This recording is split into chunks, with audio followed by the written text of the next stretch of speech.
1, 2, 3. Cool. Welcome to Let's Talk. It's a podcast where I hang out with my friends and we talk about whatever we want. Today's podcast is a bit different. We're just gonna answer some Q&A questions. The topic of it is a variety. Some is about life, some about more personal stuff. And so I'll just start off the bat and just ask we'll just go down the row and people can say who they are. Say your name. Who are we starting with? Oh. Hello, I'm Angela. Is that it? Yes. Okay. Hi, I'm Jackie. Esther. I'm Mike. Okay, so first question. How do you think the world will change in 10 years compared to 50 and compared to 100 years from now? Wow. Okay. Whoever wants to take it first. I definitely think in 10 years we will have self-driving cars. And people are going to eat more plant-based, I feel like, overall. And climate change is going to get worse, so I feel like we're going to have a little bit more earthquakes and things like that going on. And yeah. I feel like we're all dead in 50 years. That's 50 years? We'll be dead? Between 50 to 100 years. I feel like 50 years, if you think about it, like most of us are like 25, 24. That seems like a long time, you know what I mean? Yeah. So 50 years extra seems like that's enough time to see the world like go up in flames kind of I thing. think we're going to live 75. longer than 50 years. That's just my gut instinct. That's just what I feel. Because I feel like we use resources just We use them faster and less. faster every day, you know what I mean? I feel like we use them like, I think my cousin told me we use them like 60 or 70% quicker than we replenish it. So we're doing way more harm than we are doing to protect it. Yeah. Yeah. I also feel like this world's a big place, and I think 50 years from now we're definitely going to have fishless oceans, so we won't have fish anymore. But I think that we're going to create like artificial food and like resources to sustain us for at least 100 years is my guess. I think there'll still be people here in 100 years. Like technically eating bugs and that is like the most nutrition, you know what I mean? Like eating like stuff from nature. But I don't think a lot of like majority of society thinks that's weird, even though in other countries that's what they survive off of. Or like eating it or finding and gathering whatever they can. I think a lot of the society and culture here, people think it's almost like people think that food grows on trees, which you know it does, but in a sense they think it's so easy to access it when it comes to stores. But most of the stuff that you get from the stores is GMO'd anyway. It's created for mass production. But I think because of the education when it comes to agriculture, especially in this country, people think it's like it's always going to be there. The normal food that is grown naturally they have holes, you know, they have like these impurities to it, but people think there's something wrong with them, so they toss them away.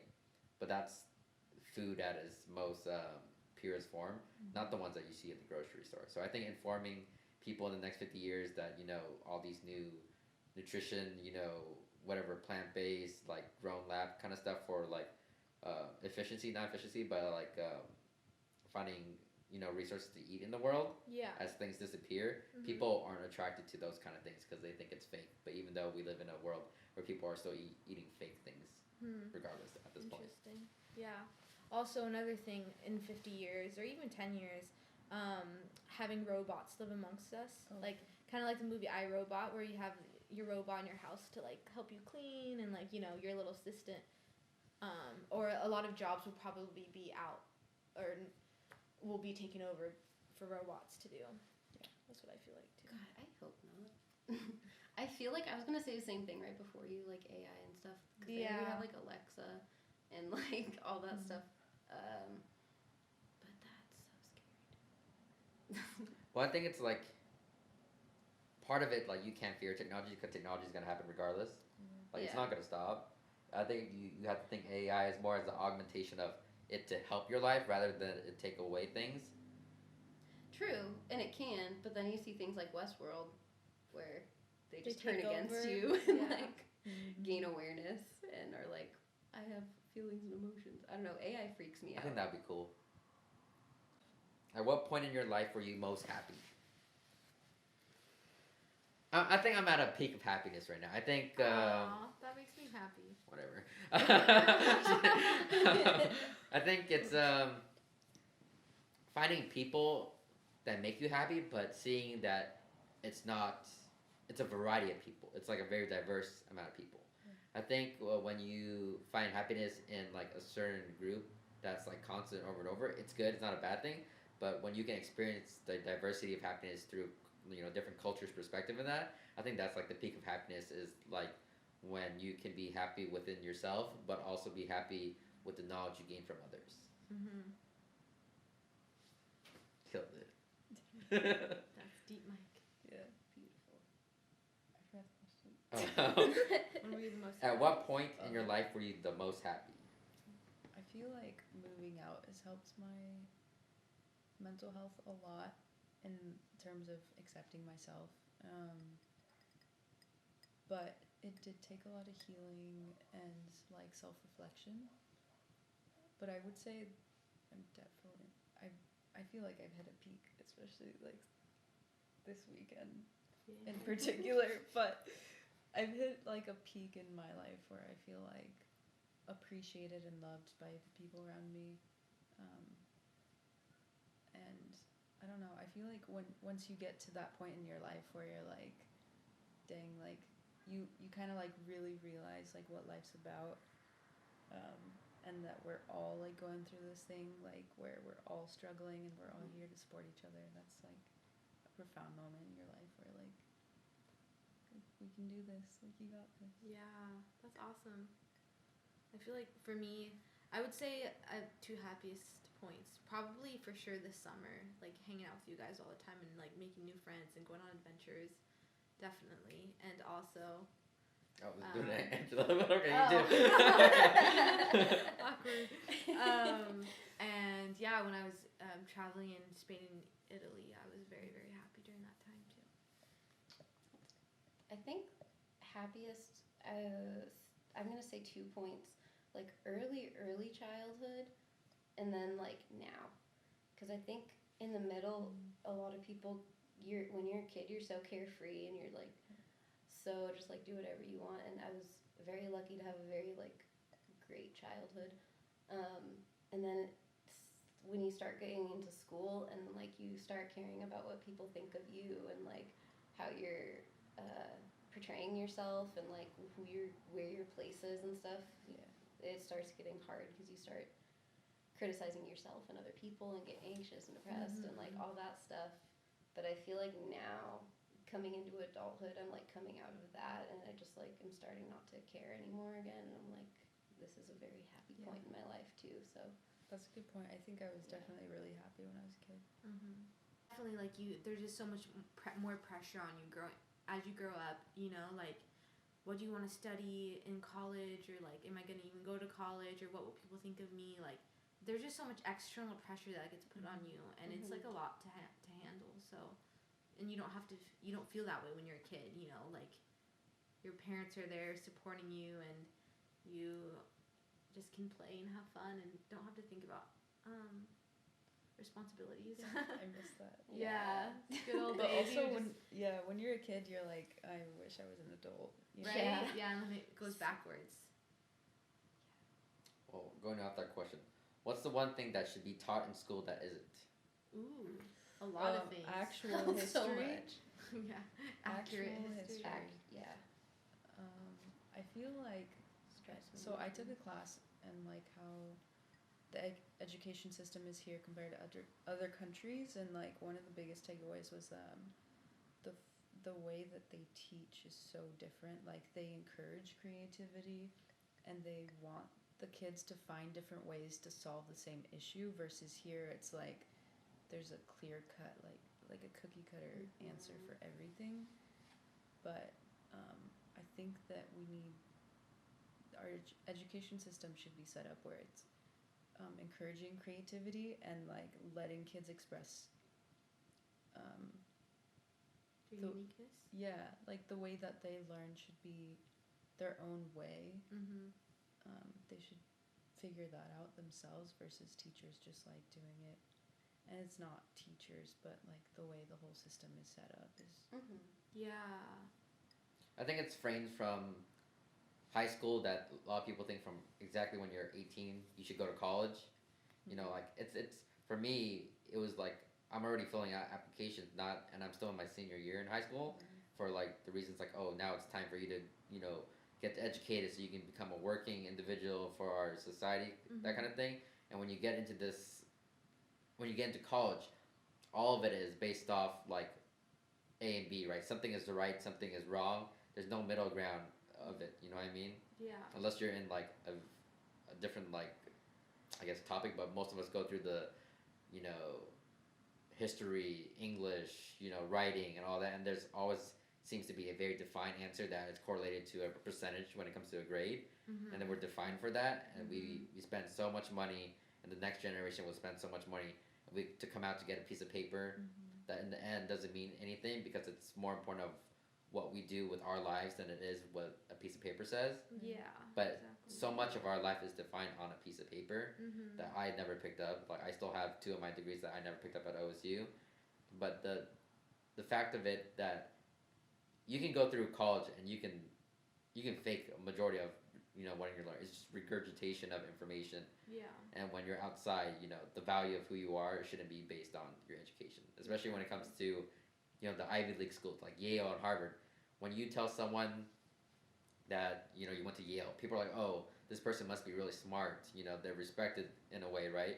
But if you tell someone you go to a community college, people are like, oh, you know what I mean? People look down on it, and it doesn't make sense of why we do that, because as long as you're furthering your education to be a better person, that should be on the same level. But we base so much on, you know, what we do and what we came from a school that isn't pristine or pristine itself. Exactly. This topic reminds me of that Albert Einstein quote. It goes like, if you judge a fish by its ability to climb a tree, it'll grow up its whole life thinking that it is stupid. And that's such a great quote, because like everyone learns in different ways, and like it's very like that causes like a lot of mental health problems when people think that they're not smart because, you know, they can't understand things the certain way that their friends can because their brain doesn't work that way. But yeah, and going back to like the type of classes kids should have nowadays, we should definitely have more classes on like mental health, like how to pay taxes. Things Life like skills. life skills, things that we need. Maybe having more like business classes in high school. I never had that opportunity at that age, and a lot more creative things, like maybe more like painting or, you know, whatever. But yeah, just more diverse, I would say. I think the same thing, but I also think like it would be cool to see more creativity put into classes that aren't traditionally creative, like science or math. Like things that are like that I really struggled with in high school. Yeah. Because it wasn't creative. And so if there was a way to like intertwine those things, and I'm sure there is, like I think that would have made it a lot easier. Or like vice versa, make things maybe more structured for the kids who need more structure in creative classes. And I don't know, I think basically going back to like adapting a little more to what the individual needs, rather than treating every kid like the same like prototype that you're trying to produce out of school and go make work. Yeah. On top of that, what values do you think are critical to communicate to the next generation? Always trust your intuition. Me too. Yeah. I think that's important. I think, especially in a world of social media, everyone has a different perspective of things.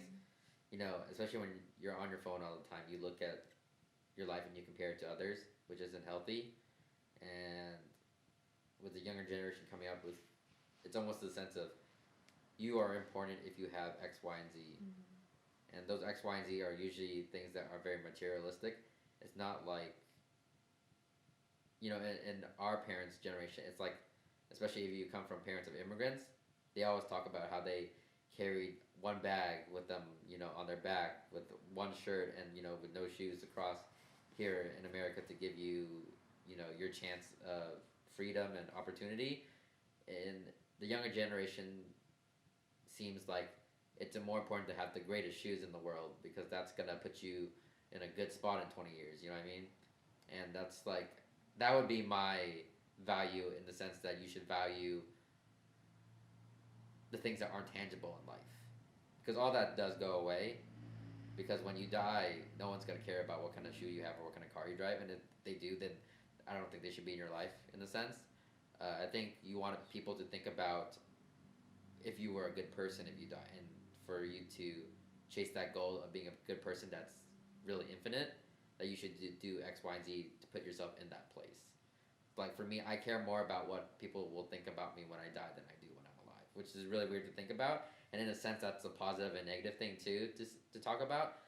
But for me, it's important that a lot of people show up to my funeral because I was a good person, not because I was influential in like technology or wealth or anything, anything like that. Mm-hmm. You're a good person, right? No thanks. I try to be. Yeah, definitely the value of being compassionate, I would say, is like the biggest thing. I was gonna say that one. Yeah. I think I don't know how to put it into words, but realizing that it's important to realize that nobody's ever gonna really what's the word, satisfy you like all your needs. Like I feel like you need to get to a point in your life where you feel satisfied, but by the things that you do personally, like you can't just rely on other people for that. You can't rely on other exactly. people for your own happiness. So if you want something in life, like you gotta chase it, you gotta do it for yourself, you gotta make that decision. Good point. And also, don't take life too seriously. Have fun with it. Oh yeah, that's a great one. Yeah.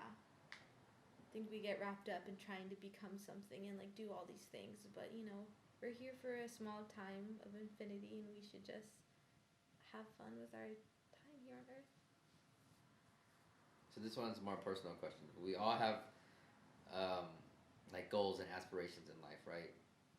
For you each, what is stopping you, and how are you trying to get over that issue in your life to reach whatever ambitious goals you guys have?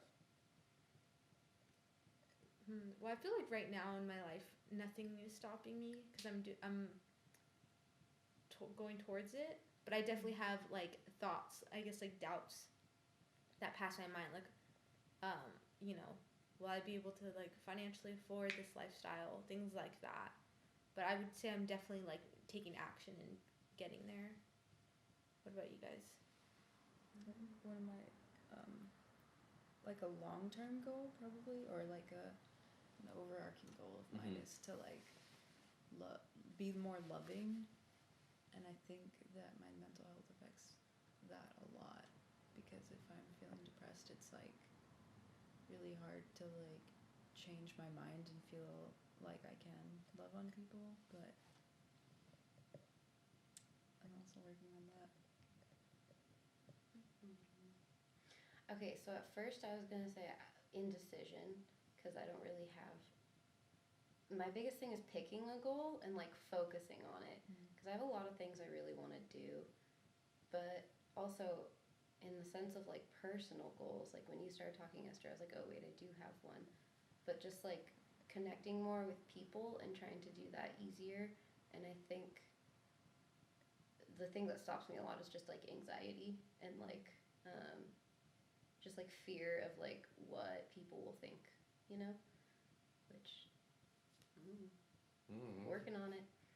I think we all like grow up with that feeling though. Yeah. Like, what are people gonna think of this or that? But I think for me it's hard. I think it's something and this will lead to the next question, but I think I am happy to a certain point, but I think happiness changes so rapidly in life that that's something I just want to be, is like simply happy with what I have and not what I can provide. Because I think when you can provide something for other people, you feel more happy. That's where my sense of happiness is from being able to help others experience what they want in life. That brings me joy.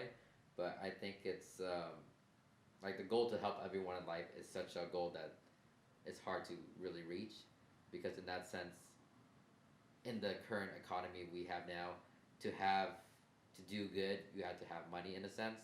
Like you, and that's a very loose thing, because you can impact 30 people's lives, and that should be enough for an individual to be happy. But for me, that's not enough.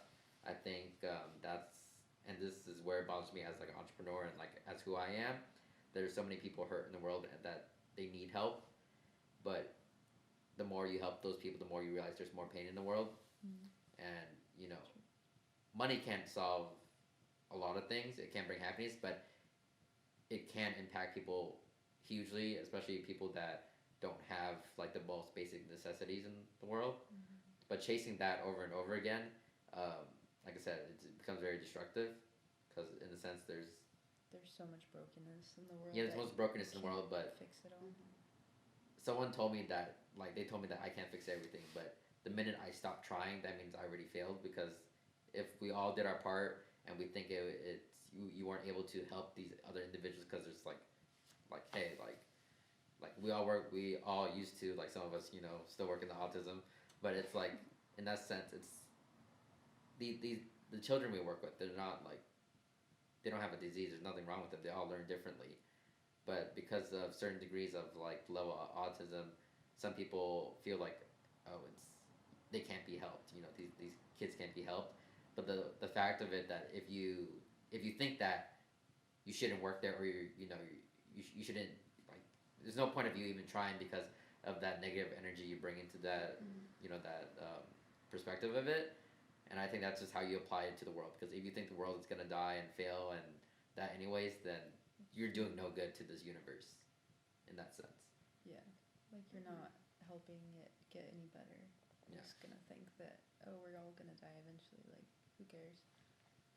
I think there's, like, I was talking this morning with someone about, like, the idea of happiness and how we're such, like, a happiness-centered culture. Like, we're all focused on trying to be happy, but, like, and that's, like, you should be happy, you should live your life happily, but you can also learn a lot from the dark periods and, like, sitting with those negative emotions and not, like, dismissing them right away. And I think that's really important too, not to let them, like, marinate and take over, but just to, like, be aware of them and, like, learn, and then go back to being happy after that. I feel like that's where you learn all your lessons. Yeah. Is in those, like, episodes of depression and anxiety and whatever you're struggling with. Like, you learn a lot. Yeah, definitely.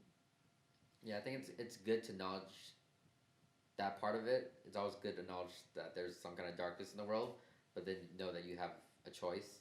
But I think that's the hardest thing, is once you're stuck in that darkness, a lot of people think that's it, you know, it's that time stands still and this is how it's going to be for the rest of your life, and you know that you don't have the choice. I think we always do have a choice to a certain degree. I think if you live in some kind of environment and that choices might lack, there might be a lack of choices, but you always have the either or kind of, you know, thing. But you just really have to push yourself to find that, and then, you know, that comes to mental health, that comes to, you know, a support system and that. But I think it's you can do it if you want, and you know, but that's always just my perspective of it. What is the most unsettling fact that you can think of? Climate change. The way that we're headed, for sure. The most unsettling fact? Yes. So something that about the world that is like very true, but it also bothers you in a way. That people live in an illusion. I have a similar one. What do you mean by that? I feel like a lot of people are like in a bubble, and they kind of don't see life outside of the bubble. And like when they do see it outside of the bubble, I think they'll start to live life differently. That's a very vague way of explaining, but I don't want to get too agree with deep. it too. It's like the whole Matrix thing, you know, we talked about. Yeah. I think the other thing that bothers me a lot is like a majority of the world lives with like very small income, but it's like Capitalism. yeah, it's like capitalism, but I think capitalism has it's good and bad depending on what side you are and like your perspective of it. but it's like a majority of the world is paying paycheck to paycheck just to survive. You know, just like you work your whole entire life just to pay rent in hopes that you can pay for a house, but the majority of the people in America that own homes is very small actually, and it gets harder and harder as you know our generation grows up. You know, houses are more expensive, living costs goes up, everything goes up in that sense, and so it's just weird to think that that's the for the country that's supposed to be the most successful and have a lot of money, that a lot of people aren't getting those opportunities unless they're you know like born 1%, into it. 2%, or like If they're born into it or they know somebody, like they have the connections, then I feel like you can get up there. But otherwise, it's like you're with the rest of us. We're all just pulled together. Like I saw this post about how like the people that make like 2,500 an hour are telling the people who make like $25 an hour to blame the people who make $15 an hour. Like it's their fault that they're getting, or that they're taking all our resources. So like we're taught from the 1% to, like the middle class is taught to blame the lower and the lower income, lower working class. Okay. Yeah, but that's very unsettling too. do you have anything, Angela? Yeah, yours made me think, kind of the same vein, but like healthcare, the fact that some people are just very, very sick and literally have no resources to help themselves or help their families get better, and they're just. Yeah, Do you mean in America or in like America globally? and in general, I guess globally, like The fact that healthcare isn't universal is, yeah.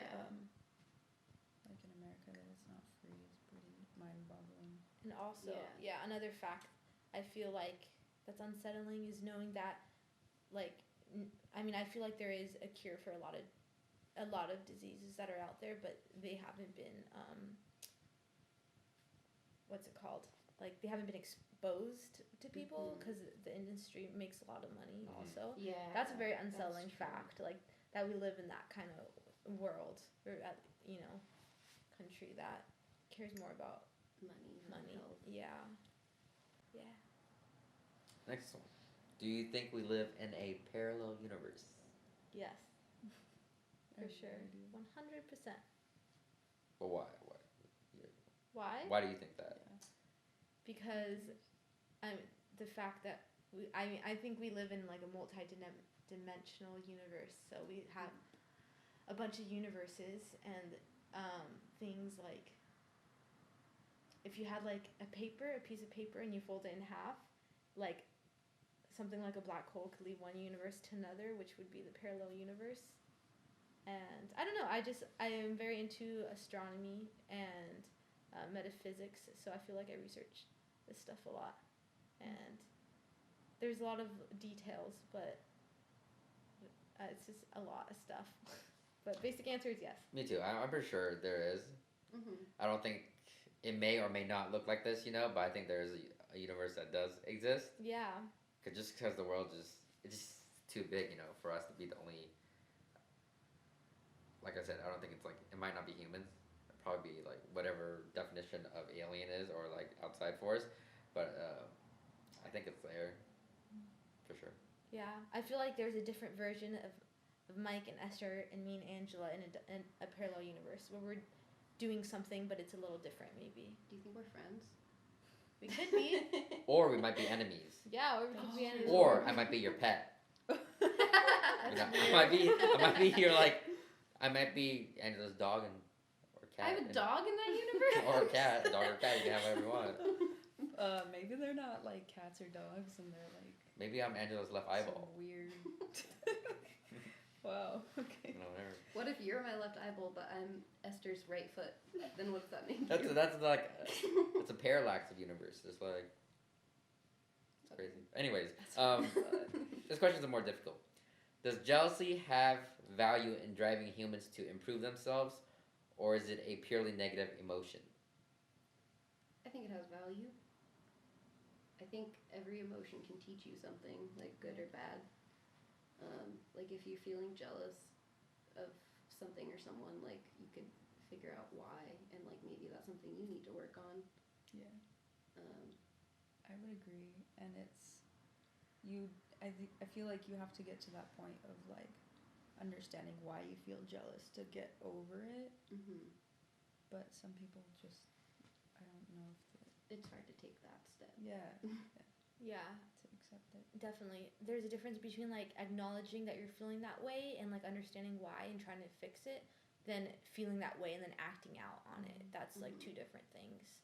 So I think it definitely can serve you in a good way if you can just acknowledge it and learn from it versus acknowledging it and then, you know, Letting being hateful towards that person you're jealous of or whatever it may be. Going into that, would things get better or worse if humans focus on what was going well rather than what's going wrong? I think that's a very obvious answer. Yeah, it's very going well for sure. But I think it's hard in the realm where bad news makes money. Mhm.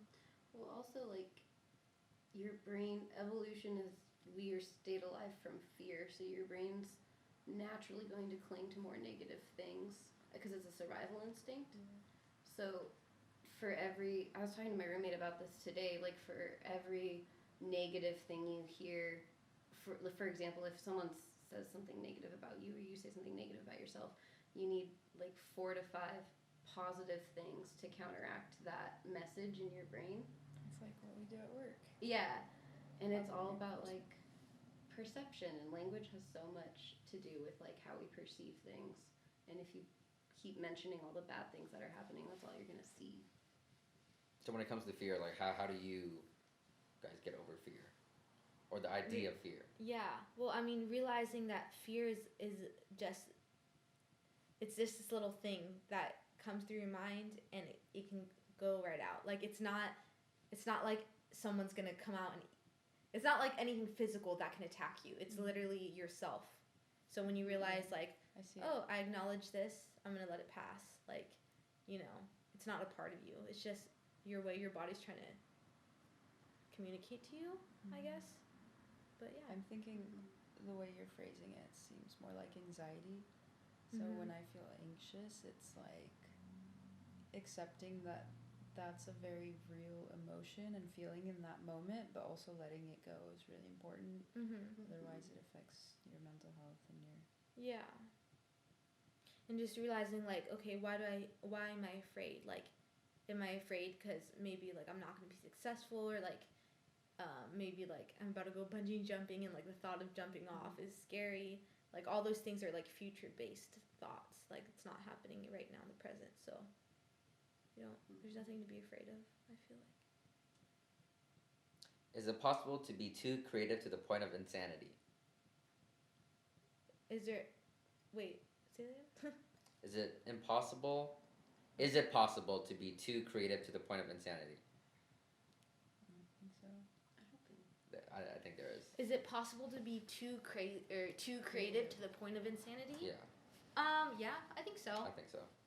I feel like a lot of the geniuses in the world in the past have definitely were a little crazy, but you kind of have to be a little crazy. I think to the point.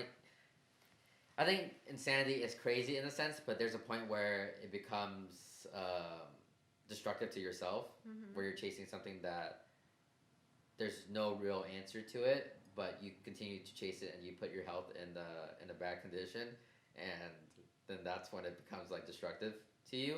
But in the sense you sort of get and I'm talking in my perspective, that eventually you get sick, but you still have the urge to keep doing what you do because you think that in the end that matters more than life. That's my perspective of it. Yeah. And then I think from other people's perspective looking in, they think you're insane and crazy. But for me, it's almost it's crazy not to chase the thing, and because if for me, I might be blind to what other people's thoughts are, and I just want to keep doing what I do, even though it may be destructive to me, in hopes that I can break that barrier of whatever existed before me to do something no one else has. But everyone's opinion is different about that, and so I think there is insanity to it, but it just comes at different levels. I guess it depends how you define crazy or insane, whatever. but I feel like everybody, the human experience is so different. Like, everyone's experience in Earth is like vastly different than another person. So I feel like it's problematic in the sense that, like, when we normalize, like when we make something the norm and then everybody who deviates from the norm is like crazy, that's where I see the issue with that. It's like, just because you don't feel that way or you don't do that thing or that's not how you are doesn't mean that we can label people as crazy, and that's just my opinion, but that was not really the question. But I agree, because it's a hard question to answer with that thought about it. Yeah, because I think there's definitely people who are crazy, but then there's people who like are insane.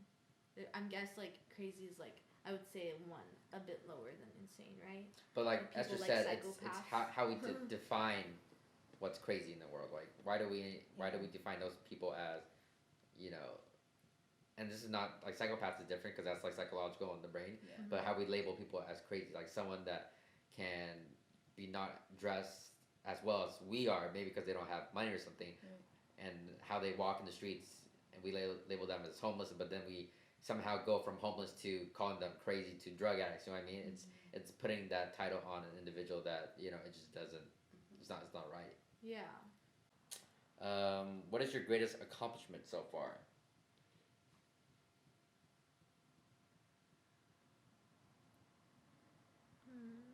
Ever? Question. Yeah, so far in your life, what do you think is the greatest accomplishment? I feel like for me, definitely being at the level of, I feel like I am living on this frequency that's very like loving and like very happy, and I feel like it's hard. Like, I feel like I'm at a point in my life now where if I droop down, I don't know if droop is the right word, but like I can like bungee jump back up where I am. So like I feel like I'm at a stable part of my life now where I've like gone through a lot of things in the past, but I'm like past it now, I guess. I would say. I would say the same, but I also don't feel like I've accomplished something really big in my life, and I'm kind of more of looking forward to working on something like a bigger project or a bigger like thing to go for to feel accomplished, but I think for me, it's probably like a few years ago, just like learning how to figure out what I personally need to make to like better my life, and then standing up for that and doing it, and like learning to draw boundaries with people and like cut people out when I need to. That was a big accomplishment and learning experience I had. I think for me, it's being able to impact people in a way where they realize that life is much bigger and that they should chase whatever it is. And I think within our group, it's nice that a lot of people say that they wouldn't be able to experience all this summer. Like, we did a lot of crazy. We rode a hot air balloon. A lot of people have never rode No, it's rode a hot air balloon before. Some people just, a lot of their summers is always just, you know, very kept to themselves. So for them to be able to explore that summer, it's like, for me, my greatest accomplishment is to give you guys the little things in life that you guys always wanted.